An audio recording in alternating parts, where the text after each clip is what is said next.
Soalnya Raja Jawa ini kalau kita main-main celaka kita. Saya mau kasih tahu aja, jangan coba-coba main-main di barang ini.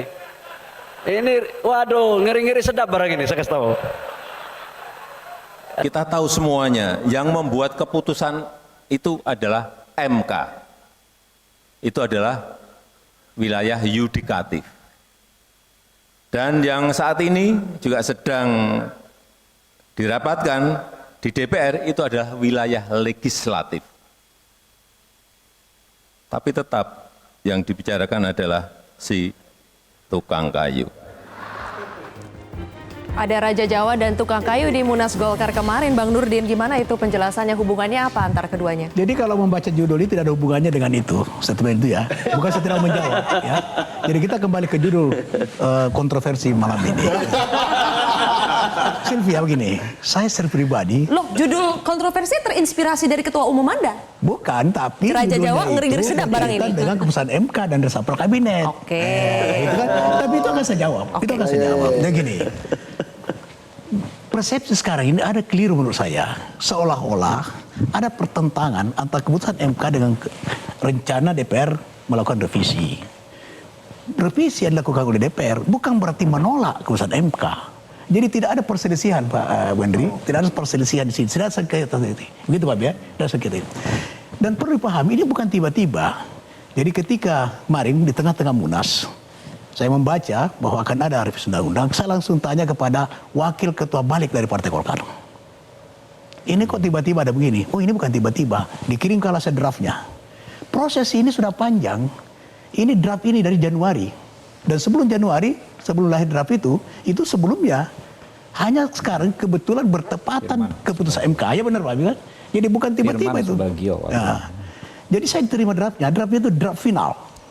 Itu Januari 2024. Nah, kemudian ada penyempurnaan. Ini tetap berubah. Jadi jangan kita salah persepsikan bahwa ini seolah-olah revisi dilakukan oleh DPR adalah bertentang atau menolak daripada. Tapi penjelasan abang itu terus terang di luar Nurul tuh bang. Jadi kok terlalu kebetulan gitu. Bukan begitu maksud saya. Jangan mempertentangkan kewenangan. Ini tidak ada perselisihan kewenangan. Kewenangan MK itu adalah final and binding. Tapi jangan kita salahkan DPR ketika juga hendak membuat undang-undang. Itulah kewenangannya. Nah kemudian itu adalah kita perlu juga mengkritik MK. Ya, MK ini kadang-kadang juga aneh, tidak konsisten. Berkali-kali, Mbak Fitri tahu itu kan, berkali-kali diuji ambang batas presiden threshold. Nggak pernah bisa diterima, dikembalikan bahwa itu adalah kewenangan DPR. Berkali-kali dilakukan uji materi tentang parliamentary threshold. Pernah diterima nggak? Kenapa tiba-tiba ini diterima? Jadi juga perlu kita kritik ini MK, jangan cuma disalahkan teman-teman DPR itu. Gimana, kita bicara soal kewenangan. Kewenangan MK adalah kewenangan DPR, itu masing-masing punya kewenangan. Dan DPR tidak pernah mengatakan itu kita tolak MK, itu salah persepsi gitu. Oke, MK juga inkonsisten, itu satu poin Bang Nurdin. Ya. Kemudian juga sebetulnya apa yang mau direvisi oleh DPR itu tidak bertentangan dengan putusan MK yang terbaru. Memang kewenangan DPR untuk membangun. Sambil dimunculkan ya teman-teman, draft isi revisi undang-undang pilkada itu, poinnya sambil dimunculkan, Mbak Bibi sambil jawab. Iya, jadi bertentangan atau tidak bertentangan kan bukan dilihat dari proses ya, tapi dari isinya kayak apa. Nah, kalau kita lihat isinya, kenapa nih cuma dua ini? Gitu misalnya ya.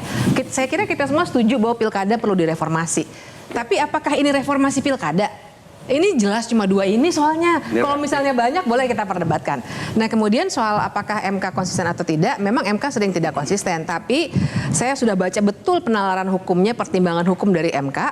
Mereka itu memang kalau misalnya mau membuat istilahnya tuh hal-hal yang disebut sebagai open legal policy yang dikembalikan kepada DPR. Bedanya antara ambang batas presiden, ambang batas parlemen. Makanya saya jelaskan dulu, Pak. Ya. Mereka akan selalu pakai ukuran-ukuran yang namanya apakah ada ketidakadilan yang substantif atau tidak. Nah untuk yang ini karena mereka punya perbandingan yaitu 7,5% dan sekian persen, maksud saya persentase berdasarkan DPT karena ada calon independen, maka mereka bisa masukkan logika itu ke dalam Apa bedanya logikanya dengan calon Pilpres? independen. Apa bedanya Ya, dengan Pilpres? bedanya karena di Pilpres tidak ada calon independen, kalau di Pilkada ada calon independen, jadi ada pembandingnya.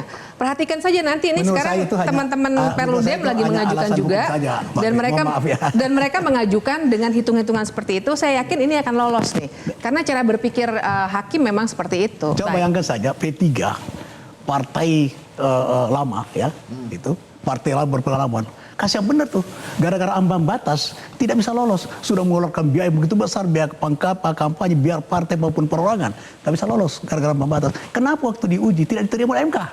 Kalau saya Dan- pikir ini nggak ada ya. habisnya ya Ya, Sylvia, betul. sorry ya. Ini masuk dalam satu persatu logika dalam Bukan sekarang kasus. gini, Mas Toto. Enggak. Ini yang kan paling yang kita persoalkan pertanyakan sekarang dan jangan membuat marah. mempertentangkan Mohon maaf, antara Bang. keputusan MK Malah dengan di situ debat. problem utamanya. Secara formil, ketika kita sepakat nggak Bang Nurdin bahwa keputusan MK final dan mengikat. Sepakat.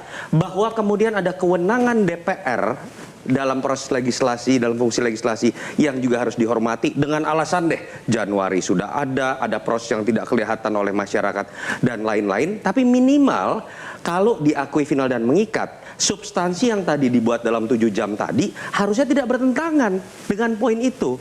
Ketika itu terjadi kan artinya itu tidak menghormati bahkan tidak mengakui substansi dari final dan mengikat apa yang diputuskan MK, dan itu akan jadi preseden bahwa lembaga yudikatif dalam pengambilan keputusan yang bahkan sifatnya sudah tertinggi itu karena selera yang berbeda dan kemudian merasa bahwa mayoritas koalisinya bisa menang dalam pemilihan, dalam pemungutan suara, entah di balik ataupun di paripurna, kita bisa melakukan apapun. Itu yang paling berbahaya menurut saya. Oke, Bang Habib boleh ditanggapi dulu. Boleh ngomong? Ya. Oke.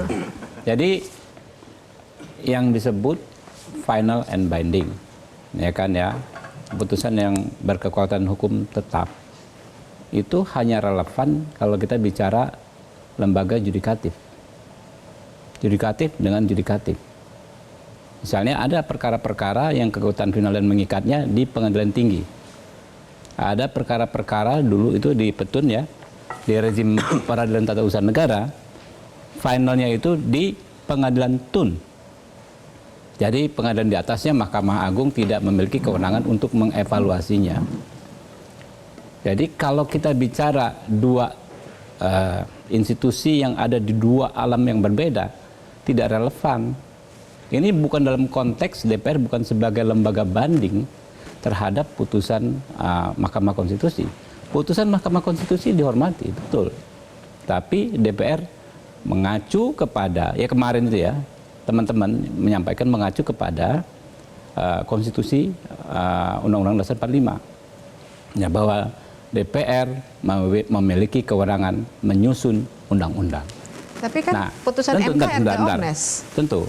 Jadi kita menerima semua pendapat, tentu. Tapi pendapat teman-teman sebagian besar ya seperti itu. Bahwa DPR adalah lembaga yang memiliki kewenangan membentuk undang-undang. Oke. Ya. Oke, terus bisa dipilih ya, Mbak Bibip. Kalau tadi kan kita lihat itu ada, boleh dimunculkan lagi isi draft revisi Undang-Undang Pilkada, poin di mana soal syarat usia calon kepala daerah. Akhirnya revisi Undang-Undang Pilkada itu berpegang pada putusan Mahkamah Agung yang ditetapkan pada saat pelantikan. Bisa memilih seperti itu ya, Mbak Bibip? Tidak bisa. Jadi begini dulu nih, saya harus tempatkannya begini. Salah. Nggak tepat nanti, bentar. Saya jelaskan situasi di ruang sidang kemarin di rapat. Ya. Di rapat panjang. Makanya teman-teman kan bisa mengetahuinya karena memang kami sangat terbuka. Live semua bisa ngikutin ya. Beda dengan MK, kita nggak tahu kapan rapatnya tuh. Ya. Jadi ya, itu hanya pernyataan dari pimpinan rapat waktu itu, seolah-olah memilih ini atau apa. Tidak ada kita memilih MK atau MA. Semua masing-masing hanya mengedepankan pendapatnya per fraksi masing-masing, gitu kan? Mau Jadi pendapatnya pendapat seperti ya, apa? Pak? Iya, Pendapat. pendapat, gitu loh. Redaksinya tidak Apakah begini ya? akan membuat pasal yang bunyinya seperti ini? Apakah akan membuat pasal yang bunyinya seperti ini? Kurang lebih begitu, kan itu ada yang menjadi rujukan ketika kita mengambil keputusan, ya. Ada disebut ada dua putusan lembaga yudikatif. Ya. Yang pertama di dalam amar putusan Mahkamah Agung, ya disebut begitu, Ya. ya kan ya sejak saat dilantik. Yang kedua dalam pertimbangan putusan Mahkamah Konstitusi. Hanya ya itu bagian dari diskusi.